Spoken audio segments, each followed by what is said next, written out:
Our session is being powered by CEW, and the session would be on accelerating renewable energy adoption for Indian businesses. Please join me as I invite our moderator of this session. May I invite on stage Program Lead CEW, Mr. Prateek Agarwal. Very warm welcome to you, Mr. Agarwal. May I also invite our esteemed panelist of the session to kindly join us onto the stage. May I invite Head Advocacy, the Tata Power Company Limited, Ms. Paramita Sahu. Very warm welcome to you, ma'am. We're also being joined by the CEO and the whole-time director, EKI Power Trading, Mr. Rajiv Goyal. Warm welcome to you, sir. May I also invite on stage Vice President Clean Max, Mr. Amit Sharma. Warm welcome to Mr. Sharma.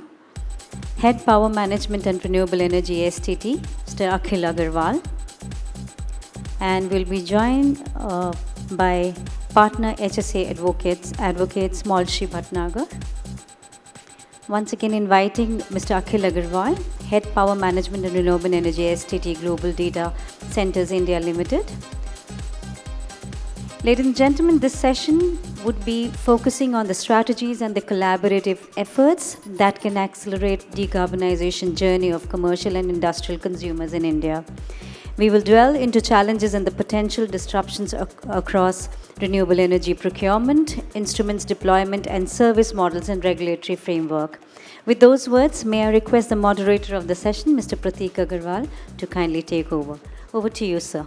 Thank you. And I think not many people in the room. We could have probably do a small convening on the lunch table. But yeah, I think welcome all to this session today. And one thing certainly, I'm hopeful that this session will offer new insights and perspective on the topic that we have for discussion. I'll give a very brief context, and then I'll request my fellow panelists to sort of briefly introduce themselves. Today, we are here to discuss how sort of corporate or businesses decarbonization can be accelerated. And to do that, we are discussing open access, which in layman terms is enabling choices to consumers. And related to that, there are various legal and regulatory provisions that has been in place for nearly 2 decades. But despite being in place for so long, various issues have mushroomed. As I mentioned that today's panel will focus on things that can accelerate the speed and scale of green energy open access in India. And why this particular topic is important, in the RAI Renewable Energy Expo, we saw nearly 4 sessions related to this. And today morning I learned that nearly 6 to 8% of the CNI demand, only 6% is met by renewable energy, which indicates that there is a huge potential, and why increasing this share is very crucial to meet India's decarbonization target. What will be our focus today is, though there are many issues, but we'll focus on 3 interconnected themes. One is how we can bridge information asymmetry. Second is related to managing DISCOM concerns. And the third is addressing policy and regulatory risk. And to discuss all of this, we have a very diverse and a balanced mix of panelists ranging from consumers, developers, policy experts. We have panelists who have a very rich experience in DISCOM operations, and most importantly, the legal. So I'll maybe very quickly request my fellow panelists to sort of briefly introduce them. I'll maybe request Mr. Rajiv Goyal to start, and then we can continue from here. Good afternoon. I'm Rajiv Goyal. I started my career from Noida Power Company, right from this Greater Noida. And in fact, I was sharing with Prateek that in 2000, I installed as an engineer the electricity connection when this building was under construction. So I basically worked for almost 22 years with different DISCOMs, Noida Power. In between, I had some working with NDPL and BSES, then Maharashtra, MSEDCL, and Uttarakhand. And on the later side, after 2019, for 3 years, I was consultant to chairman UPPCL also. Now I'm working with the EK Power Trading as its CEO for the, heading the power trading operations business. So this is my quite brief here. Hello, everyone. So I'm Molshri. I have been a partner at HSA. I am focusing on regulatory and policy field for last 1 decade. And as the regulatory dynamics have been changing, so our work has been not only on the dispute side, but also to look at the project side and to mitigate those efforts. So I think I'm really honored to be here, invited in this panel, and let's see how this today's session will go. Thank you. Hi everyone. Thank you, Pratik, for inviting me as one of the speaker in this session. Myself, Akhil Agrawal. I've been into power sector since last 2.5 decade and worked for the companies like Siemens, Tata Power, ILFS Energy, and presently, and first time I'm on the consumer side, I'm working for a company called Singapore Technology Telemedia, ST Telemedia Global Data Centers. So we are one of the fastest growing data center in the world. And in India, we are the market leader in data centers. We have 28 data centers in India, which consume almost 500 megawatt power. And out of 500 megawatt power, almost 48% of power is coming from the renewable energy. Thank you, guys. Good afternoon, everyone. First of all, my thanks to CEW and Pratik Agarwal for inviting me here and for a very interesting session. I really look forward to a very, very candid discussion. About myself, I think I beat all of these panelists in terms of experience. I have 3 decades of experience over 3 decades of experience in the power sector. I began with NTPC and followed it up with Lanco, then Welspun Energy, now Avada, and then finally Tata Power for the last nearly 10 years. And Tata Power, like you know, is an integrated entity. It has presence across the value chain.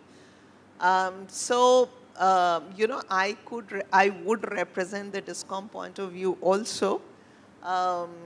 And glad to be here. Thank you so very much. Thank you, CEW, for inviting me here. And I'm Amit Sharma. I've been working in energy industry for around 20 years now. Started my career as a management consultant with ICF International. Got great experience of working with planners, private equities, and generators, developers, consumers. So everyone was involved. Then I thought, let us try something else. And I joined Schneider Electric and was leading their sustainability business unit to advising consumer and supporting them for managing their energy. Then I think the last leg was left, which was taking a developer's perspective. So I joined CleanMax Solar, and I am heading their business development in India. And it's really great experience. And I can see, fellow panelists, we already know each other, some of us. And this sector is growing very good. And again, one good news wanted to share upfront that we signed a deal with Google yesterday, where they have ventured into a very big PPA with us to meet their energy needs in India. Thank you so much, everyone, and we'll directly jump into today's conversation. The first theme that we'll touch upon is how we can bridge information asymmetry. And our assessment of this particular theme says that this data is really needed for informed decision making, and it still remains a significant obstacle for market participants which are there in the room. And again, whatever data that is available is dispersed across multiple agencies, and there are no unified format or framework for access or standard reporting. What we also observed was that whatever data that is out there related to open access is completely non-machine readable, which again hinders generating market intelligence. But there is some light on way where OTC platforms, they have been mandated to digitize this data. But with OTC platform doing this, there are concerns that there will be multiple platforms which could create new silos, and again limit accessibility. So with this brief context, I'll directly head to Paramita to understand her perspective on like having 3 decades of experience working across value chain and again multiple states. So my question, Paramita, to specifically to you is on how do you think that improved data transparency is impacting business planning and RE portfolio management for company like Tata's? And what would be your recommendation for better data sharing across stakeholders?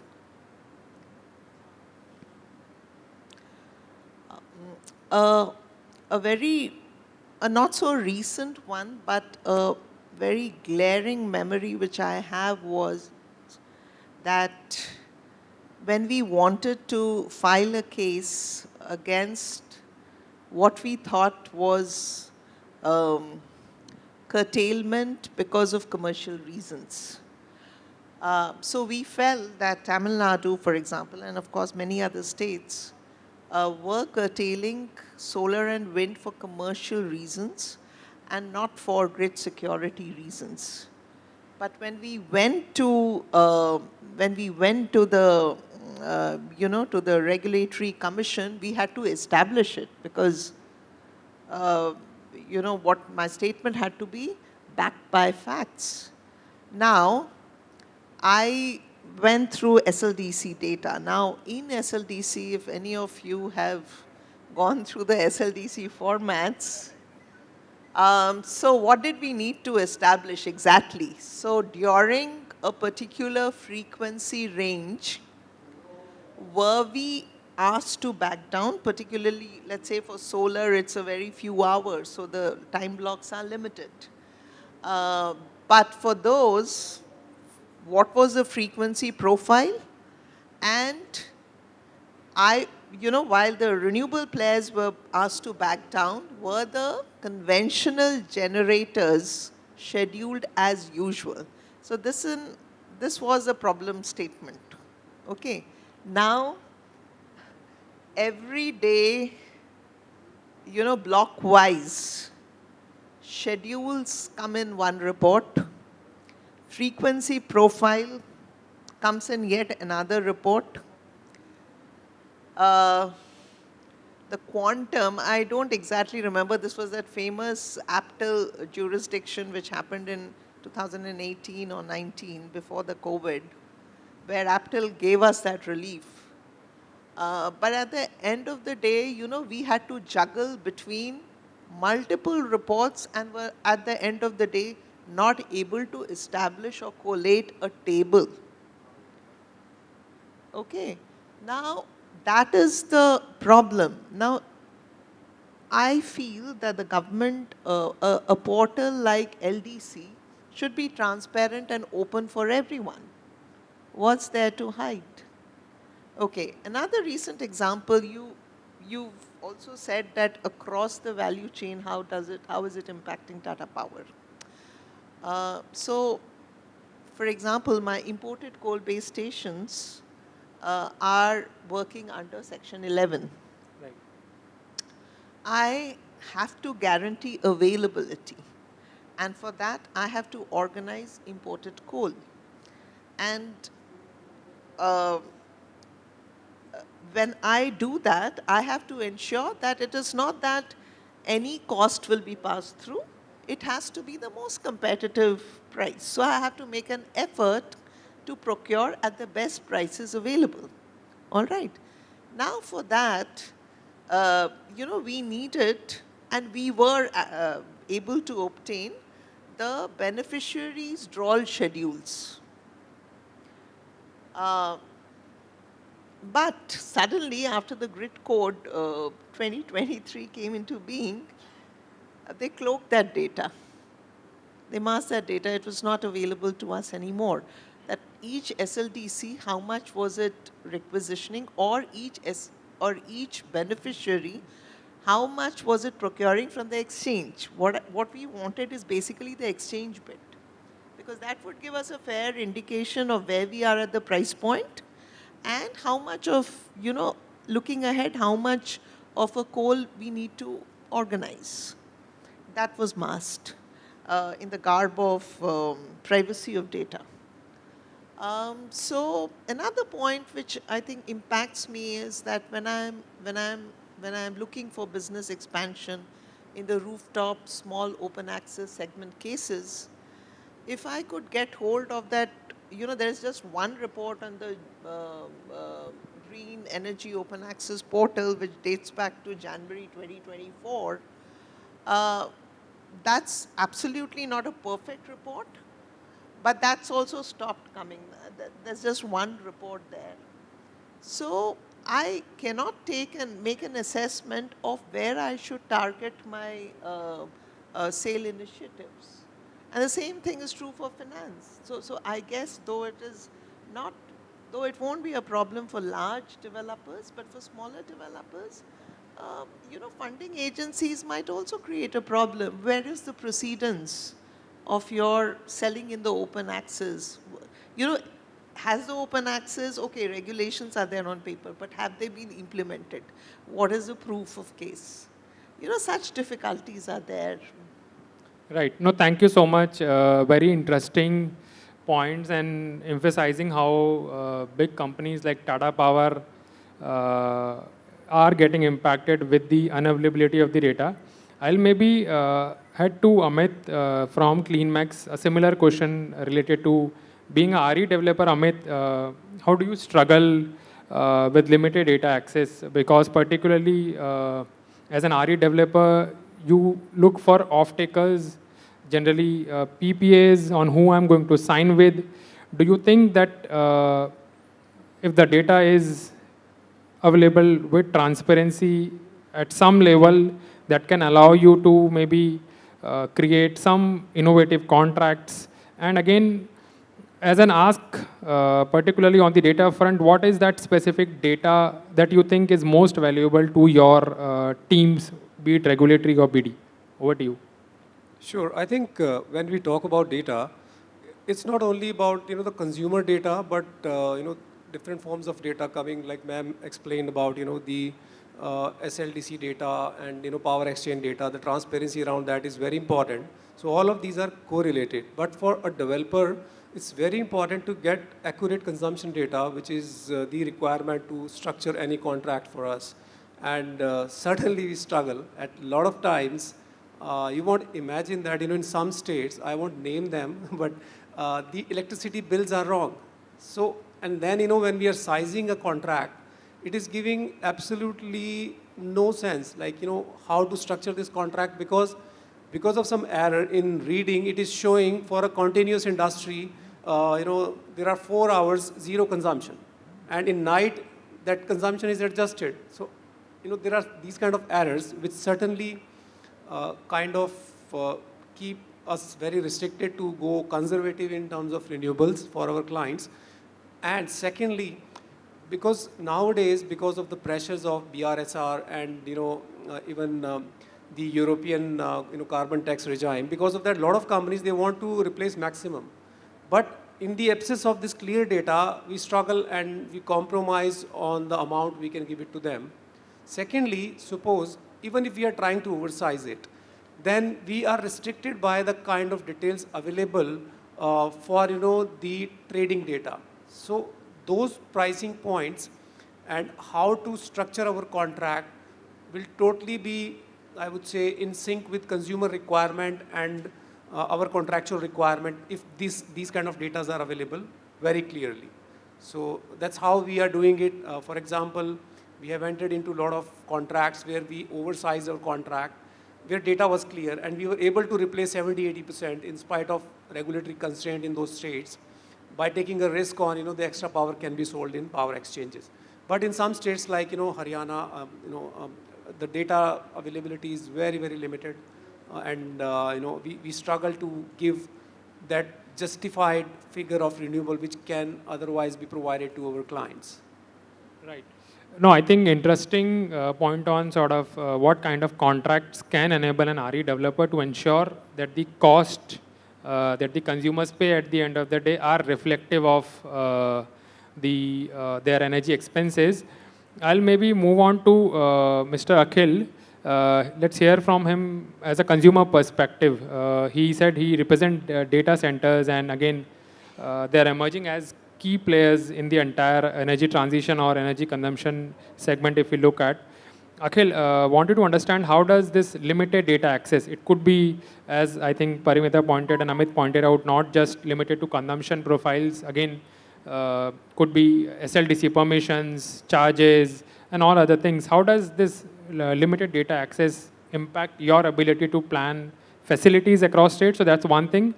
And second, would reducing these asymmetries would enable quicker decision making in sourcing RE specifically for data centers? So first of all, let me tell you, data availability and data authenticity, both are two different things. Right. And first of all, data availability is not there. Authenticity is the second thing, which is very much challenging in nature. Because if you are going to challenge the even Central Electricity Authority data, you can easily challenge. Many of the data I have found in my last 27 years of career were wrong. So authenticity is also one of the challenge. As far as the data center company is concerned, 52% of our OPEX cost is the power cost. So for us, power tariff is very much important to take the decision making to entry into new state for setting up the data center. Now come to, if you want to get the tariff detail, as a layman, very few people in the company who can understand the ARR. So first of all, we have to understand the past tariff pattern by seeing the various ARR, because there is no any website of the state discoms wherein we can get the past 5-year tariff detail, number one. Number two, if we will get the tariff detail, then only base tariff we will get. We will not know what all are the overhead charges. Like I will give you the example of the Delhi. Delhi, we are having the industrial base tariff is 8.5. But when you multiply with the pension surcharge, regulatory surcharge, and electricity duty, electricity taxes, and other things, then the landed tariff comes out to 14 rupees. So management will see from where 8.5 landed to 14 rupees. And unless until a person who is having the knowledge of the sector, you cannot make those line items into the Excel sheet and comes to the conclusion that actual tariff is 14 rupees. Because what happened when you going to offer the 14 rupees tariff to your consumer, like data center, we do not set up the data center for us. We set up the data center for the customer who are the cloud player like Google of the world, Microsoft of the world, or Amazon of the world, and Meta of the world, OTT contents, all the BFSI, all the government of India like Passport Department, UID. So we used to keep their server in our data centers, and as a non-distribution license entity, we cannot charge a single penny, we just pass through the tariff. If we'll get the landed tariff 14 rupees, we have to seek the reimbursement of 14 rupees from my consumer. So when we speak with them ki the tariff is 14 rupees, then they got surprised and they used to send the newspaper cutting. The tariff has increased from 8 rupees to 8 rupees 50 paisa. You are saying 14 rupees. Then we have to give them the complete justification. So, we are having 1,200 customers right now in our 28 data center. And satisfying each customer at every year when ARR comes, it's a Herculean task for us. So having said that, if a data is being provided by utility properly, I could just send the link to them. But here we have to run the Excel sheet for all the 17 states where our 28 data centers are there. Then we have to also carefully see whether our calculation is correct or not. Because sometimes utility do not give the clear picture in the ARR. Some other follow-up orders comes, Rajiv knows very well this thing. This FSC order used to change every quarter or sometimes every month they used to change. So whenever FSC got increased, like in case of Delhi, presently FSC is 43%. Before that it was 35%. So sometime utility used to impose the 43% FSC. When we used to see the website of the DRC, we never found that FSC order. We have to speak with the BRPL of the world or BYPL of the world. We have to make a request to them to give us that document from where they have imposed the 43%. So all those challenges we have to face. So there is no transparency in data. There is no authenticity in data. That's what I want to say. Right. No, I think thank you so much. We started with focusing on data, but I think authenticity is again a second layer of it. And I completely echo that the challenges, even what we are seeing with the, whatever data is there in the public domain, one can always counter that with not just adding up as an aggregate figure. So that's a major problem. But I'll now head to Rajiv Goel to understand his perspective on, because we know that yes, OTC platforms are being announced by the ministry, and they are the ones who have been mandated to collect some sort of power market data, though it's not very clear in terms of what data they'll collect, but the regulation says power market data that has to be collected. How do you see, Rajiv ji, their role in reducing data asymmetry? That's one thing. Or do you think India could take maybe a different approach, which could be more in line with the DPI or the digital public infrastructure approach? Something on the lines of maybe Aadhaar or UPI, where we are making these platforms, both OTC platforms or any number of OTC platforms, interoperable. And all this could lead to market efficiency. I think power distribution system or the power industry itself, wherein this RE is a new challenge in the India. So this is a very complex web, and at the one hand, the DISCOM, they want none to enter into their area.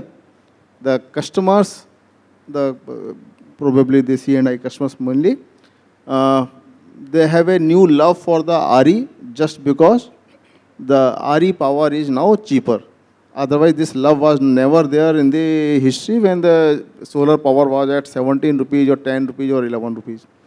Even today, the most of the C&I customers, they say, in Europe, we want to export and, this green energy we want, something like that. Every state has now come up with 60, 70, 80 paisa kind of thing, wherein they are giving the certificate that you are getting the green energy.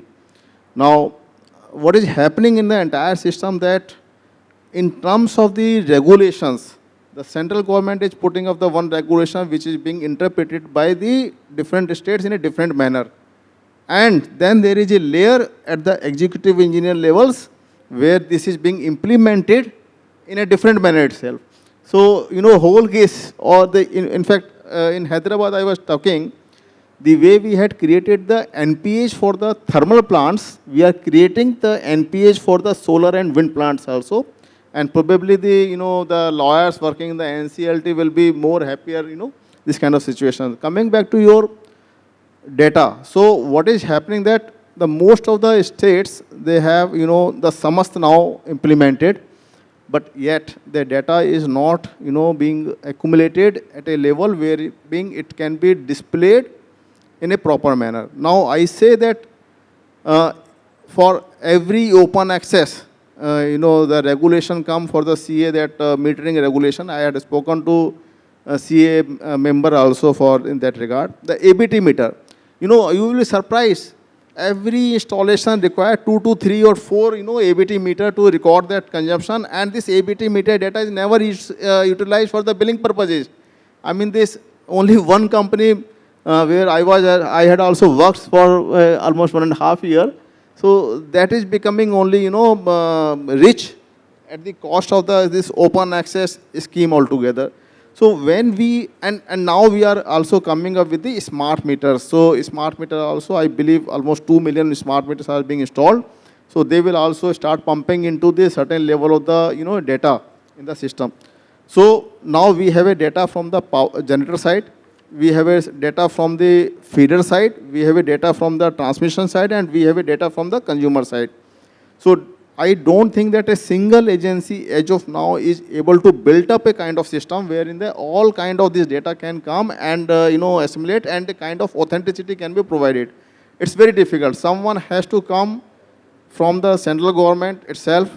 I don't think any state government can do it.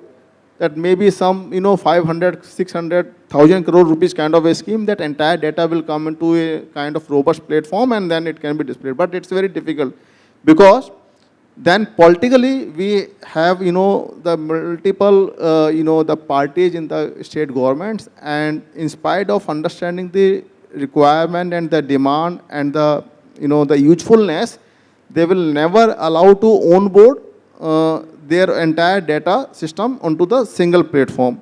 So as far as the data is concerned, probably we'll have to work for, next 5-6 years in the silos only. So Pratik, I just want to add to Mr. Rajiv that as a consumer, we even do not have much belief on the electricity meters or energy meters of the DISCOM. Myself, I will give you my example.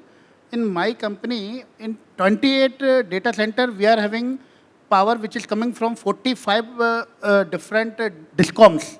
Because in some of the cities, we are having 2-3 different voltage levels, so different entities are there. Parallel distribution license are there. Like in South Mumbai, we are having the best meter also. We are having the Tata Power South Mumbai meters also. So every time we used to have our own meter after the energy meter of the utility. And sometimes we used to check that there is a difference comes. Because why I am saying, every year I purchase 1100 crore worth of power.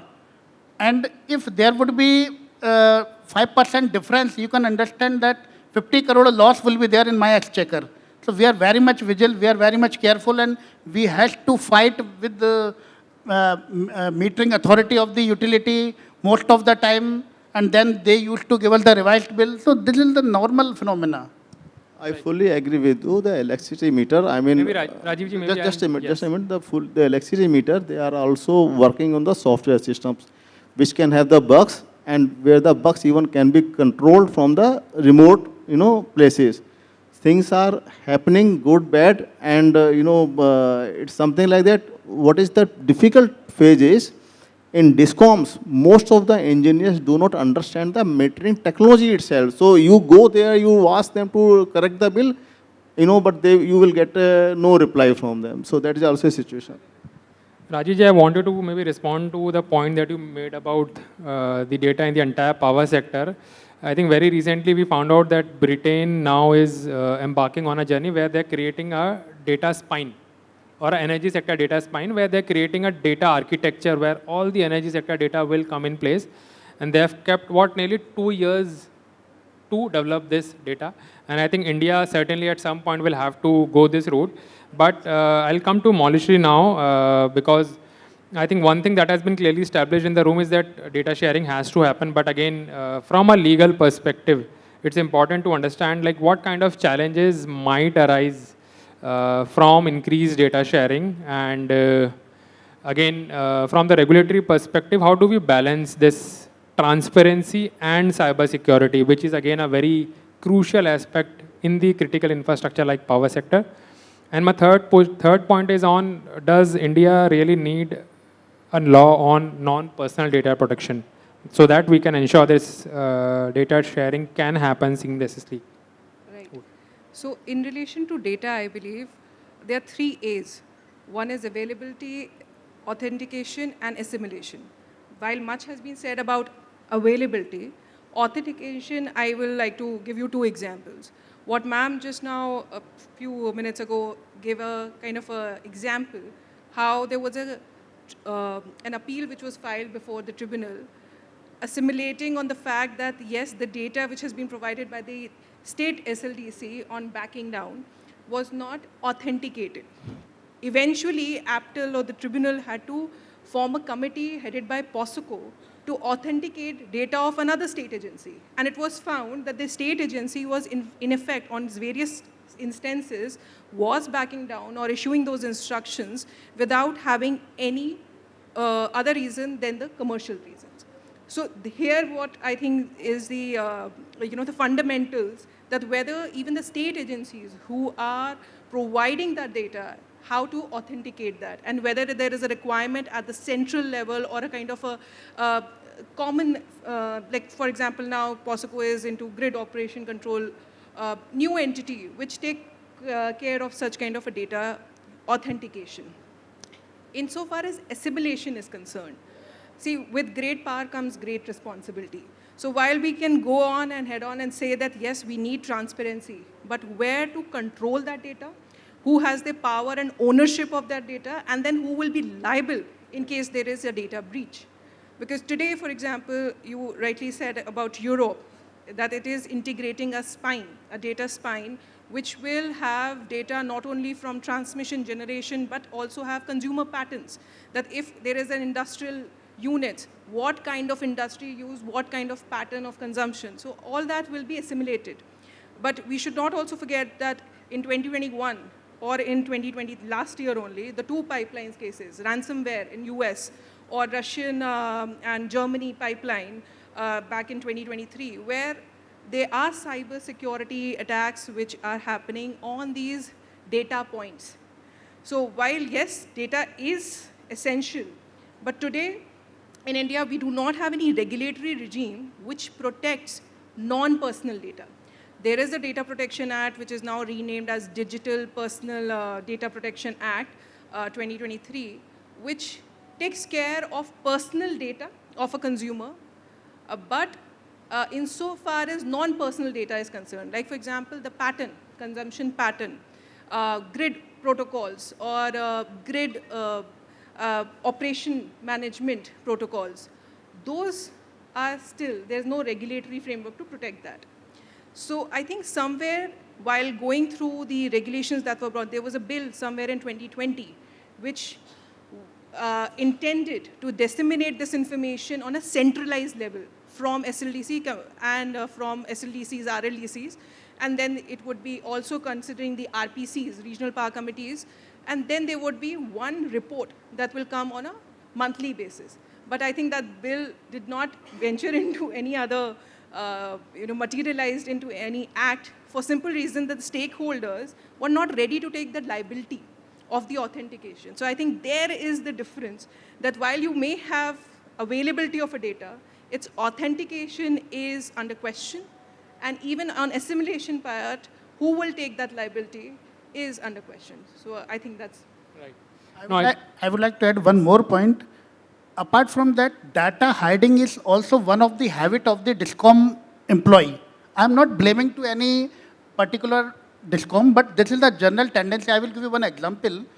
We used to, whenever we used to set up a new data center in particular state, we have to apply for the power connection. And when we apply for the power connection, it might be at 220 kV voltage level or at 132 kV at voltage level. We used to get the demand note from the utility. And demand note is a single page letter.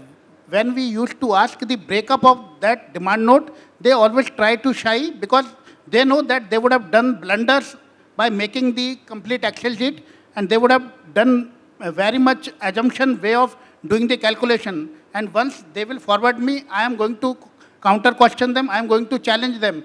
But since my exchequer is very big, being one of the largest consumer spread across the India region, and we know that in which state what kind of problem could already I have faced. So considering the experience of other state, we used to remain very much vigilant. And whenever we used to get the demand note and we get the breakup, we always find the mistakes in that. We used to revise that. And when we used to do the revision, it is in the crores rupees. Suppose initial demand note comes of the 37 crore, the revised demand note will come of the 22 crore. So if I would not challenge that, 15 crore would have been lost. For them it is in peanuts, but for us it's a big amount. So this is also one of the things. Right. No, I think I'll first respond to Mollishri. I think very interesting, and it is interesting to know that yes, there has been some level of attempts that have been made to ensure that data flow from bottom to central level. And I think, Akhilji, talking of what DISCOMs and challenges working with them, it's a perfect segue to move to the theme 2 of our discussion, which is more on how we can manage DISCOM concerns. Not our concerns, but related to DISCOMs, because like all of us would agree that they are critical stakeholders in the success of this entire green energy open access. But because of various reasons, they have been resisting approvals, and they see that yes, once we approve, these cash cows will move away from my net. And there are reasons on that they're not compensated well for the open access charges, the tariff design is skewed, the rationalization is not happening. So just with this context particularly, I'll maybe start with Rajiv and maybe request him to keep his interventions to 2 to 3 minutes because we wanted to move to the next segment also. Considering his very rich experience working with the discoms, I wanted to understand what are the biggest pain points for the discoms. And this pain point definitely should exclude the ones that are arising from their own inefficiencies. And from the stakeholders' perspective, what kind of market structure can incentivize discoms to allow/facilitate open access? See, as far as the commercials of the discom is concerned in the open access, I don't think there is any loss. And this is simply, sometimes we see on the Facebook, there is one child is saying, ye habit hota hai. So this is something like that in the discom, whether it is a government one or it is a private one. And I am telling you, working for so many private companies also, it is the private discom which they are, who are biggest defaulter in the open access granting. Whether it is, the Greater Noida, My Discom, or the Tata, or the BACS, or the CSC, anyone, they are the biggest defaulter. They simply will say, in the government actually what happens that, what Akhil is saying that, unless until they will make a 37 crore rupees of the first note, and which can be brought down to 22 crore rupees, you will not agree to pay 2 crore here. You simply understand that logic. So the basic thing which comes into the mind of the government companies, most of the people do not understand the ARR, first of all. They do not understand what is the ARR, what is their business, whether that is a profitable thing, whether it is a lossable thing. They don't understand thing. And any chairman is coming to the board, he is simply, 1 month old, 2 month old, 6 month old, he is not going to enter into that kind of ARR. So whatever the executive engineer says, he accepts that and he sits on the file for granting the open access. So that is the misinformation, not the commercial loss, first of all. The second, the question you asked? Second was, what kind of market structure can incentivize discoms to facilitate open access? What do we do to enable discoms to facilitate open access? I don't think any market, because they don't, because in the government sector, whenever they are saying department ka ghata nahi hone denge, means something is there.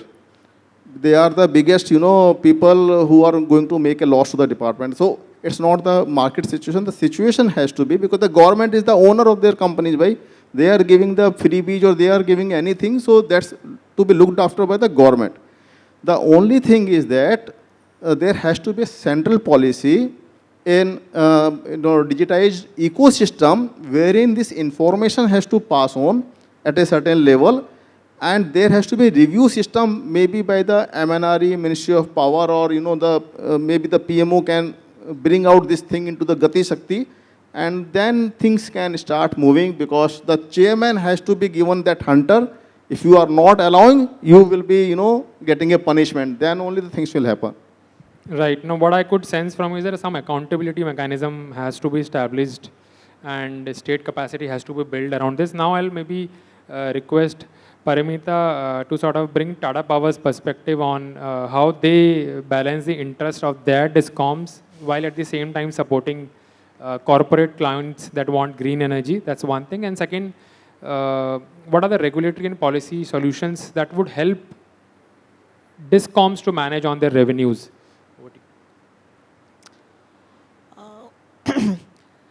So as Tata Power, we encourage open access even over here in Delhi and in Mumbai.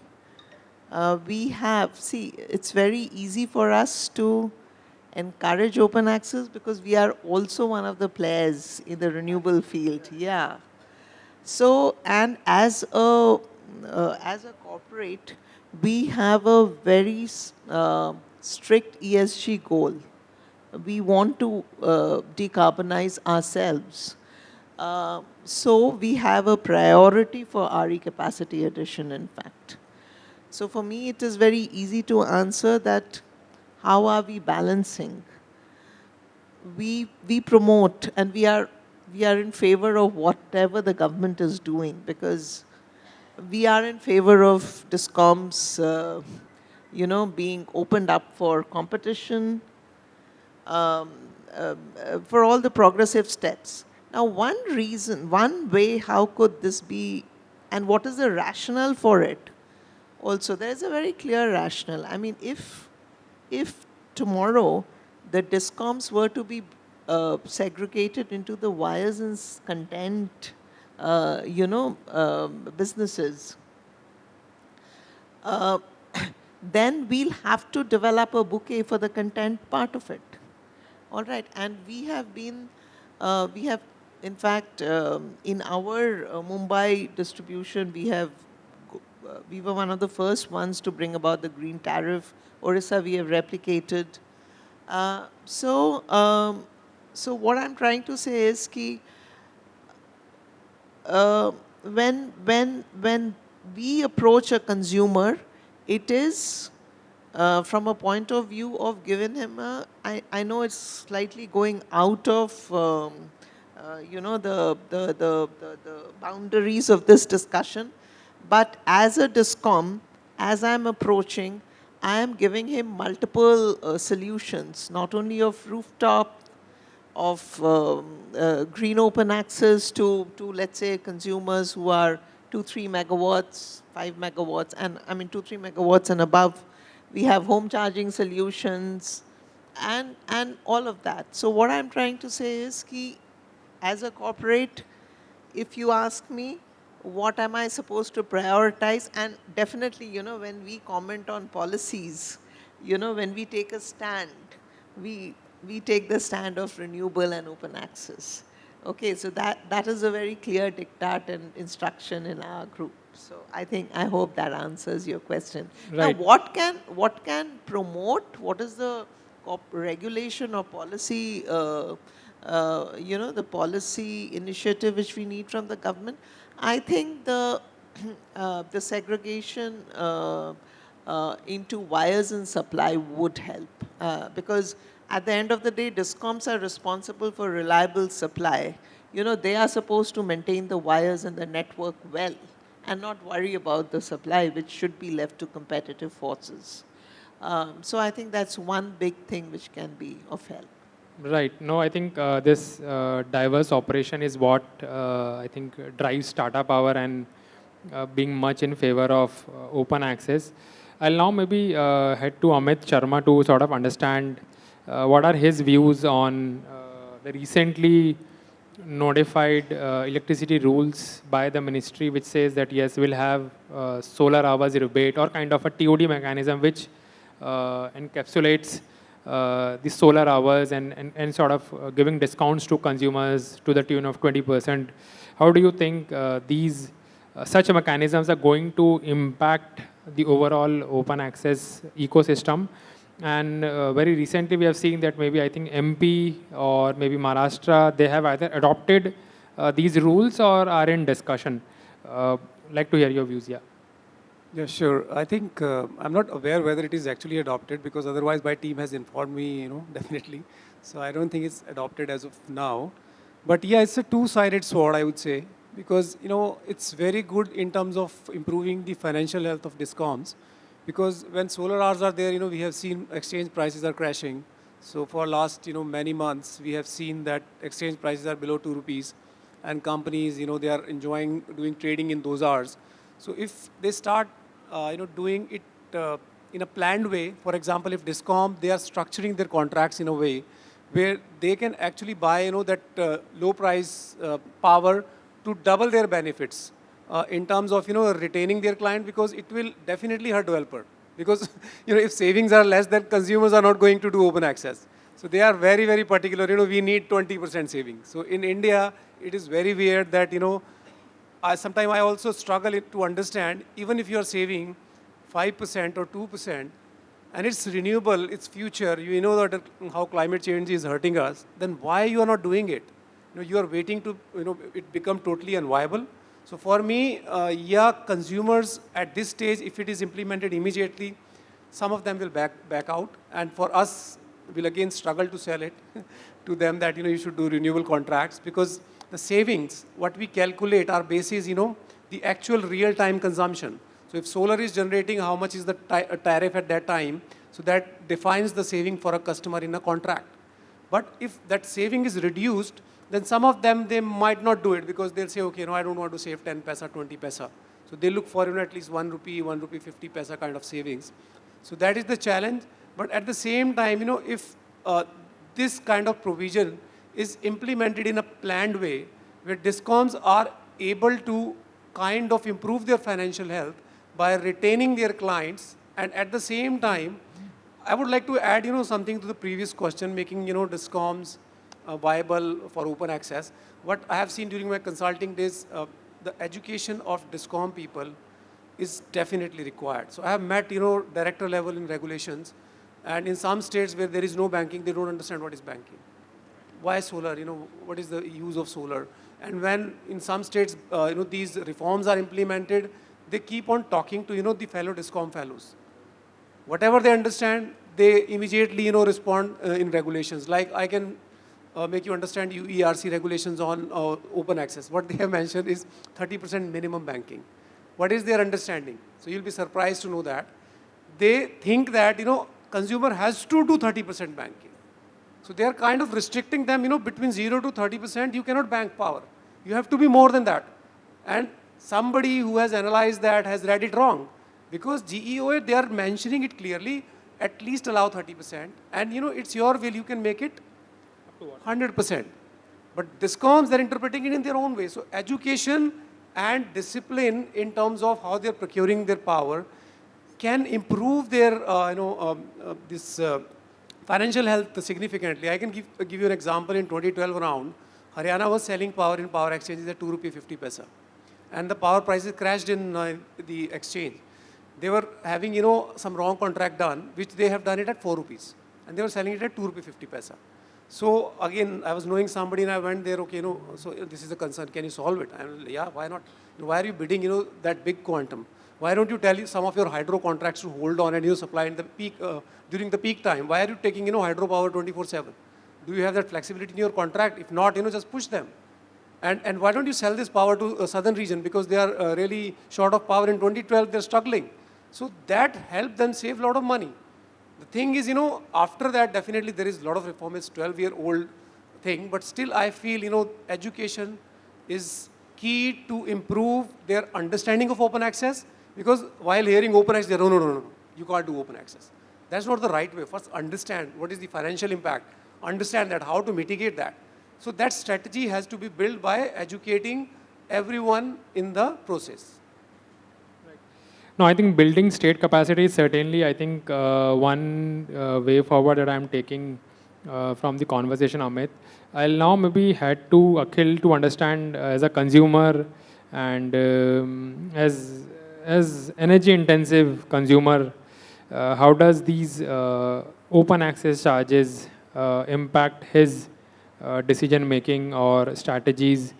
And again, what are his expectations from DISCOMs particularly that would encourage him to sort of make sure that the RE replacement in his portfolio goes up to as high as maybe 80%? Pratik, like I will say you that out of the 28 data centers, 5 data centers which is situated in place like Kolkata, NDMC area of Delhi, best area of Mumbai and Telangana region in Hyderabad. Total 5 data centers where I am not able to procure the renewable energy or I am not able to add more renewable energy in Telangana. Rest 4 I am not able to add the renewable energy. The reason is that either the open access charges are unviable for me, like in case of CSC, I am 11 kV consumer, small data center of 5 megawatt. But having said that, my open access charges is almost 5 rupees over and above of the busbar tariff of the RE generator and the transmission charges from the injection state. So the landed cost of the RE is more than the DISCOM tariff. And my management do not allow that. So that is one reason. Another reason is that NDMC of the world and BEST of the world, they do not allow open access at all. And thanks to the Tata Power, who has recently in last 2-3 years entered into the South Mumbai, Kolaba region and Prabhadevi region. And recently I have shifted my 12 megawatt consumer to Tata Power only because of the dual deal which I have done with the Tata Power. I shifted my consumer to them as a licensee, and then we have entered into nomination with RE PPA with them. Due to that, my 80% of the load of those data center at Pravadevi, Mumbai got RE molecule right now from the 1st October onward. Thanks.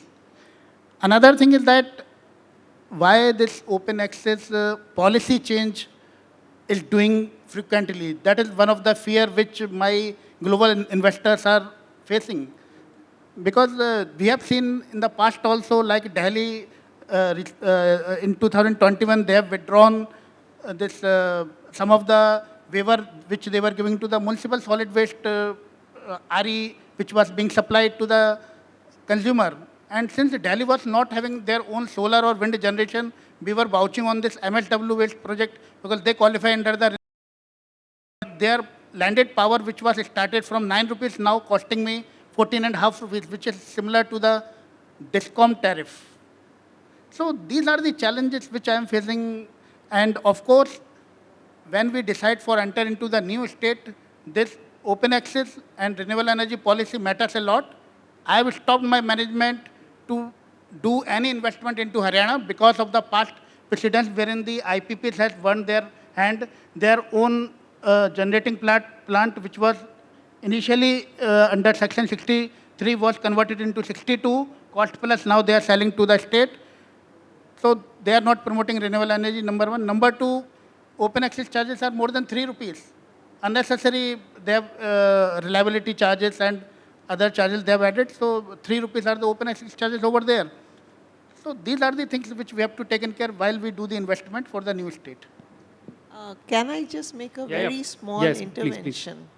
You know, we do face these conflicts of interest among, let's say, the DISCOMs and our generators.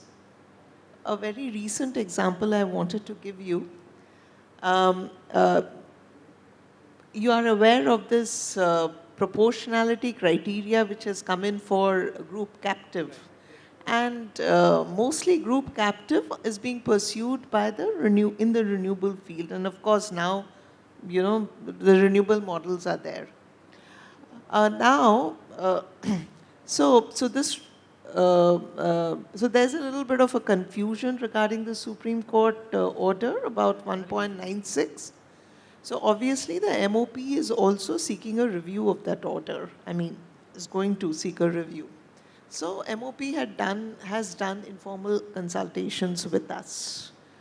And we supported a formulation which would ease the group captive structures for renewable at the cost of our DISCOM. Because if those structures fail, then those consumers will have to pay CSS to our DISCOMs. So we've sacrificed the CSS for our DISCOMs so that the structure remains. Because that is the way to go. Decarbonization is the way to go for the entire sector, I mean for the entire country. There can be no two ways about or two thoughts about it. So just wanted to illustrate this. Right. No, I think adding to what Paramita said, I think very recently we were doing an assessment on a green hydrogen demand. It's a very different topic, a very tangential topic, but in a lot of green hydrogen policies, you'll see that there is a benefit on CS and AS waiver. But we were speaking to the ministry and we pointed out that they should not count it as a waiver. Any new demand that is there in the system should not be levied with CS and ASS. Even though DISCOMs are entitled to levy all of that, but I think as Parimata you pointed out that we have to look at the larger goal of decarbonization. That's where we wanted to sort of achieve. And I think in the interest of time, I'll maybe head to Mollishri now. And I think across the board, one thing that came was this center-state tussle. Center says one thing, state says another thing, interpretation is different. So I'll maybe want to pick up Mollishri's views on this particular segment on how sort of this center-state coordination can be made more efficient. And do you think we need a forum, something like GST Council, which I think in my understanding in some way has been doing a great job of managing center-state concerns. Something of similar sort could be or need to be established for the electricity sector? And are there any attempts, because Malishri, you mentioned there have been attempts on the data related aspect, are there any attempts, whether informal or formal, to establish such a platform? And again, what could be the legal modalities of going about it? Yes. See, not in the entire essence of it, but we do have forum of regulators to begin with. So you do have state representations, you have chairpersons and secretaries of all these ERCs along with the Central Commission, and they do have these regular meetings. Under the Constitution of India, there is also a provision of interstate councils, where if a president is of the opinion that there is an issue, a consumer-based issue, you can actually have a council to take care or address that kind of an issue. So while I think there are legal provisions to enable this, but I think, and we do have FORs for that same reason, but how effectively they are able to implement, if we have to say, because, for example, Sir just now said something about Delhi, where waste to energy projects were not given that waiver which was coming from the central notification. So the central green open access rule says that there will not be any levy of CSS and additional surcharge. We can continue. Yes. We can continue. And additional surcharge on power which is procured from waste to energy projects. Now, while this is part of rule and regulations are subservient to rules, so rules should have been adopted by the Delhi Commission. Rather, the Delhi Commission, which there was already a circular where they have adopted the previous regime, and they have given this kind of an extension till all the projects which are commissioned till March of 2023. They failed to adopt the green open access rules. Now, what is left? Then you either make a representation, which is the first and foremost. Nobody wants to litigate and create a dispute in today's regime. And specifically from a consumer point of view, they do not want to, unnecessarily take up these issues in a court or any other regulatory forum. So representations were made. Despite representations were made, has taken almost 18 months now that DRC is adopting. So for the entire period of 18 months, those who were procuring power from waste to energy projects were paying the higher tariff, which was almost equivalent to an HT1 consumer category. So having said that, when we talk about this coordination, I think there's enough regime, there is enough provisions. I think has to be an intent also, because we can't avoid that electricity is not a product in India, unlike other jurisdictions across globe, where it is considered as a product and it is left to demand and supply mechanisms. Here, electricity is a service which also has some political connotation. So while we do have, and I think again and again we see that a lot of central rules are coming to nip in but certain issues which are cropping up at the ERC's level, there is a requirement to strengthen that forum of regulator implementation. That's my... Right. No, I'll just very briefly reflect, and then I think I've been informed by the organizers to wrap this up. I think Forum of Regulators definitely, again, is a very efficient platform to engage, but I think issues around open access or like breadth of issues, I think we need an agency which has an authority to say that this needs to be done, even after some sort of discussions, deliberations, that this is something that all states would agree and would implement, both as a policy, regulation, processes, and XYZ. So that's a very brief response to that, Malishri. We need to, again, wrap this session. Maybe I'll request the panelists for their closing remarks, wherein I'll request them to keep it very short to 30 seconds and reflect on maybe one or two low-hanging fruits that they see the government or the government stakeholders need to implement or should implement, so that we can accelerate this speed and scale of green energy open access. Maybe I'll start from Amit, from that side. Yeah, I think the biggest roadblock what we have seen is a risk on regulatory reversal. So governments, they should definitely clarify a timeline for a particular regime they are entering into. That has been done by some of the states, but the other states are not clear on it. Like I cited, example how banking is defined. So those things has to be done. That is the first thing, I would suggest. And secondly, again, DISCOM, they should do their, introspection that it's not that harmful, as already mentioned by, our fellow colleagues. So if they, consciously see this as an opportunity where they're getting fixed charges, rather than, pushing consumer and developers to go group captive way where DISCOM loses all of it, like all the revenue is going away. Why to do that? Why don't give an opportunity to play in normal open access where, consumer can save 50, 60 paisa, and at the same time, developers are also very, not taking risk of entering into a group captive. So I think these two things can definitely encourage, most of the consumers and developers. Thank you. Yeah. Two things. One is policy certainty, too many policy flip-flops. Second is skill enhancement of the power professionals, particularly the state LDCs, I would say. Okay. My desire is that green energy open access should be adopted by state in wholeheartedly welcome mood, and they should not tweak the green energy open access as per their whims and fancy. Number one. Number two, some of the state has started giving green tariff. But having said that, especially state like Karnataka, which was predominant with the renewable energy, since April they are not providing us the green tariff.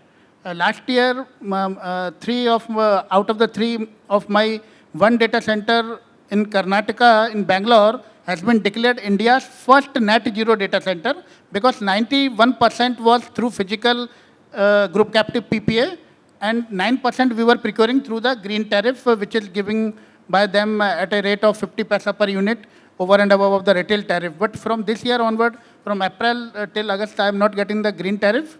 They are saying that they are not able to meet their own renewable energy targets, 23, 24%, whatever targets they were having. So my submission is that they should give the green tariff and all the other states should adopt the green energy open access. Molishri, yes. So I think ma'am has already put in that how content and carriage is the way forward. And there are various attempts that have been made to to have content distinct from carriage, which will not only bring in DISCOM efficiency, but will be more competitive for the consumer who's procuring power. Having said that, I just want to give one example, which is recent example from Gujarat, where they have utilized the data, which is the scheme of our today's panel discussion. So according to the previous legal precedents, in open access, it was said that unless DISCOMs proves redundancy in the system, they can't levy additional surcharge. Now, recently in Gujarat, SLDC backed by data and Juvenile backed by the SLDC data has demonstrated that how there is redundancy in the system, and Gujarat Commission has notified the additional surcharge. So I think that's the importance of data and capacity building of those juveniles of the juvenile, where they realize that by merely resisting open access will not be a solution. We need to see how to make it more competitive and commercially feasible. So that's, thank you. Thank you. In my opinion, the time has come that Section 14 be amended, wherein the parallel license be now realities with the use of the common infra. There is only one single line has to be amended, that instead of writing their own network, maybe the own stroke, the common network. I mean, most of the things are going to be resolved. Thank you so much. And I think three things that I picked up from today's session is, again, one, we need to build state capacity and carriage and content, which will solve most of the inefficiencies that are there in the system. And third, particularly on consumers' expectation on moving away from just saving cost to actually thinking about sustainability as the core fundamentals.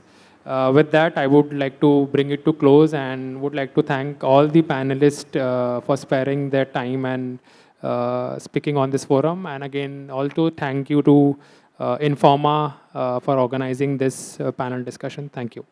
Thank you so much, moderator of this session, for wonderfully conducting and concluding this session. Thank you so much, panelists, for making this so informative.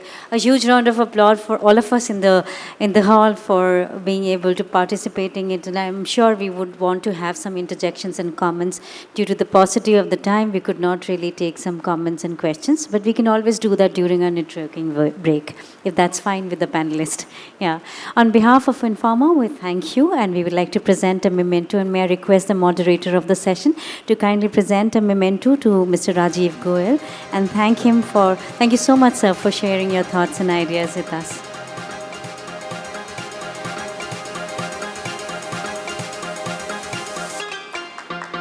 May I request Mr. Agarwal to kindly present a memento to Ms. Molshri. Thank you so much, ma'am, for joining us this evening.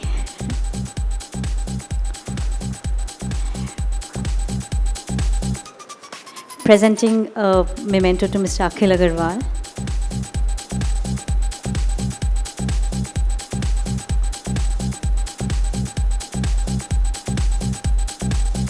Our heartfelt gratitude to Ms. Paramita Sahu. Thank you so much, ma'am, for joining us this evening and sharing your thoughts with us. Thank you. May I once again request Mr. Pratik Agarwal to present a memento to Mr. Amit Sharma. Thank you so much, sir. Thank you so much for joining us this evening and sharing your valuable inputs with us.